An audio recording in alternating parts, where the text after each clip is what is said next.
The purpose of this channel isn't to cover sensational layoff-related news constantly, but they just keep on giving me stuff to work with, so it's hard to avoid. And in this video, I'll be sharing a very unfortunate story that's happening at Wayfair.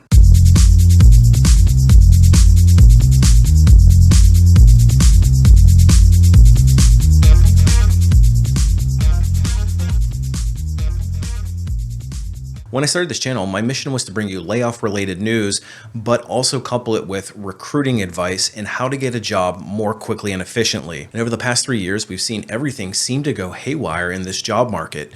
We have employees, as I've talked about in some of my recent videos, kind of going off the rails. And then we have employers who are also doing the same thing. And I've spoken about this at great length about the desperate need we have to heal the workplace and restore some humanity to the hiring and the firing processes. But unfortunately, the story I'm about to share with you regarding Wayfair shows that we've got a lot of progress left to make. I'm sure everybody's familiar with Wayfair at this point. They're an online shopping boutique, pretty popular, home goods mostly. Well, a few years ago, they weren't doing so hot and they had a relatively large layoff in 2022.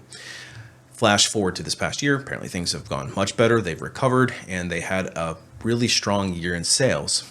So much to the point where the CEO decided at the end of the year that he would send out a message to all the salaried employees. And that's what I wanted to start with. So here's Naj Shah, the CEO and co-founder of Wayfair. So in this memo, he ends up sending, he basically says that employees should be prepared to work longer hours and not be afraid to let work infringe on their personal lives.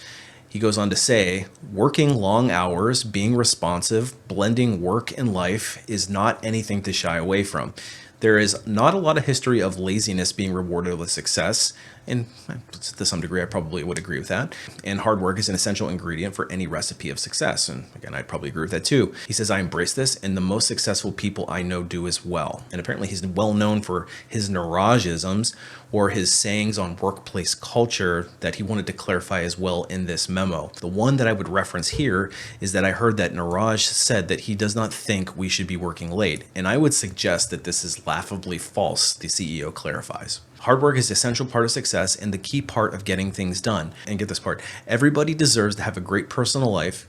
Everyone manages that in their own way, but ambitious people find ways to blend and balance the two. So basically what he's saying is that his expectation is that you should be working long hours and you should be learning how to blend your personal life better with your work life if you want to be successful at Wayfair, and I guess further extrapolate it into life in general. But some people took some obvious exceptions to this, including some customers, and I'm sure some employees share the sentiment, is that they're boycotting the company. This CEO comes across as being out of touch. He's greedy. I mean, this guy's a billionaire and he is expecting these extra long hours. But amidst the backlash, Wayfair doubles down and they say, we're incredibly proud of our world-class team and culture of open communication. In his note, which was sent to our corporate salaried employees, Niraj is reinforcing some of the values that have contributed to Wayfair's success, including questioning the status quo, being cost-effective, and working together to drive results. And of course, true to form, not long after this memo goes out, Wayfair announces a massive layoff of 1,650 employees, which represents 13% of their global workforce.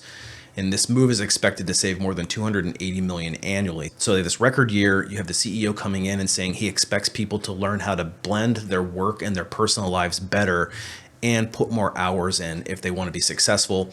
And now we have this huge layoff. And in his note to the employees when he was laying them off, he said, we went overboard with the hiring during strong economic period and veered away from our core principles. And while we have come quite back far to them, we're not quite there yet. And then he was kind of blaming COVID contributing to the hire. So basically, the leadership team, the leadership staff at Wayfair negligently hired a bunch of people and now they have to let them go. But where the story takes a particularly disappointing turn is that some of the people that are actually affected are real people.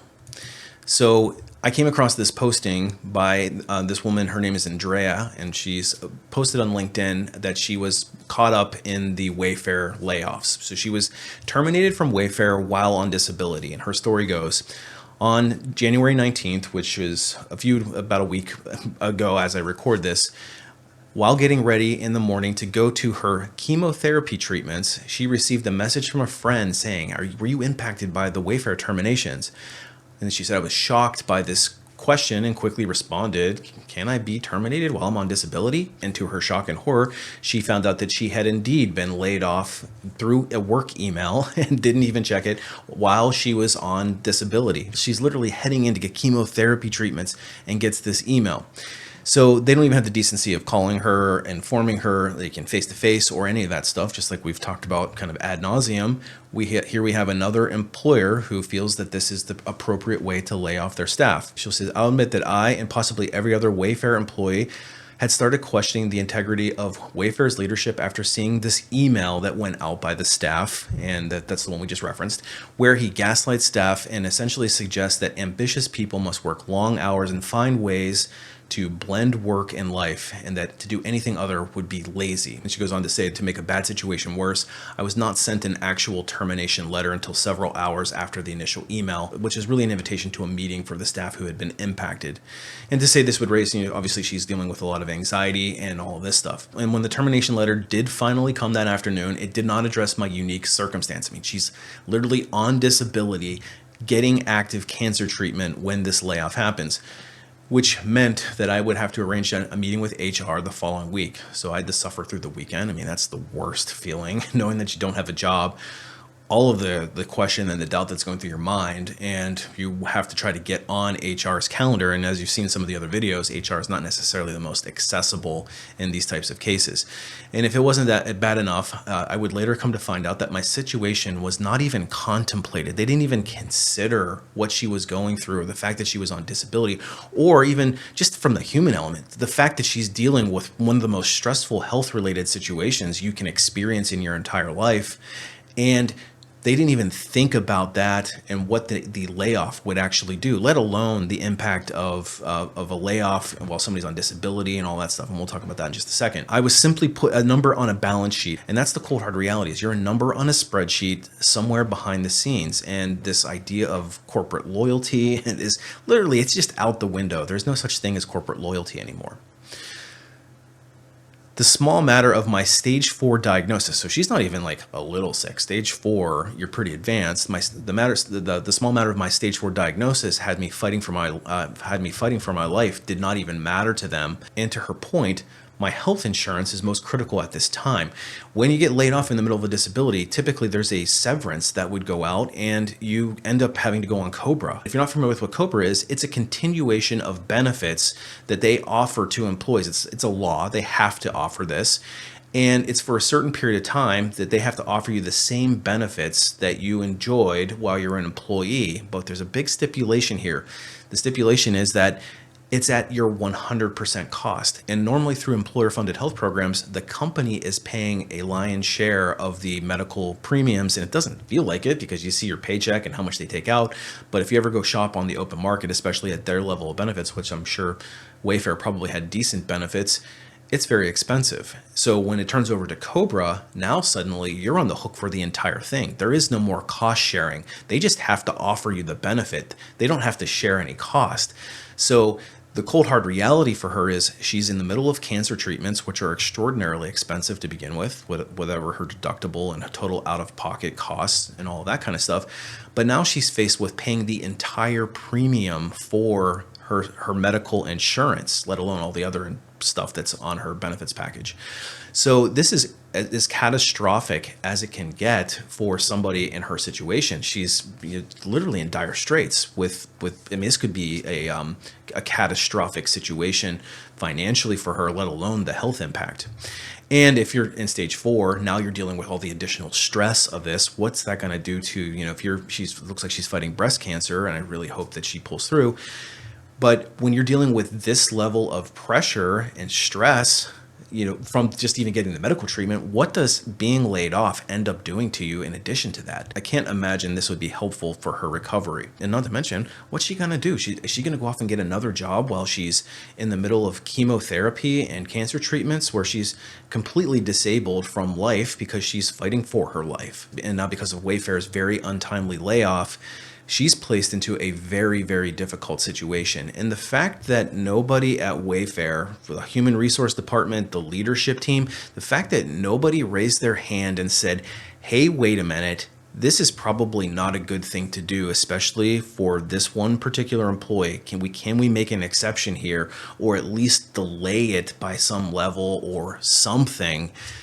That is it just the most crushing part of this whole thing. The fact that nobody advocated, that there's no the human resource function. I'm like, I try to go to bat for them, but they're making it really, really hard. They're making it really hard to justify why people, I mean, people don't have a good opinion of HR, and this type of thing is exactly why. And it's just really disappointing. So my HR brethren who might be watching this, please start stepping up to the plate and be an advocate for your employees, because they deserve better than this. And quite frankly, everybody's watching you. Here's the picture of her dealing with this breast cancer, and obviously she's quite ill and is struggling. And this is a really, really disappointing situation. I am trying to help share awareness of the story. Whether or not this will help her and her plight with Wayfair, I just really hope that they decide to do the right thing, because this one really, really stinks. So wanted to share this story with you. If you want to reach out to her and show her some support, she probably would appreciate it. But I really do think that Wayfair completely dropped the bomb on this one. And I hate having this kind of content to publish, but I think that this one is really important to talk about. Like, why can we not get better at this stuff after all of these years of people dealing with bad employers, behaving poorly, and especially around layoffs? Like, what is going on? By now, they should be experts at it. It seems like they do it constantly. Like, why can we not get this right? Very, very disappointing. So anyway, that's the story on Wayfair that I wanted to share. But if you're somebody that's struggling, maybe you got laid off, or you're floundering in your career and you want to start to reclaim control, it's actually something that I specialize in. I've got a website called alifeafterlayoff.com. It's loaded with tips and tricks, all from a recruiting insider's perspective. Anyway, I'll continue to share these stories as they come up. I don't want the focus of my channel to be about this, but I do think that the dialogue is really important. So I appreciate you watching, and we will see you on the next one.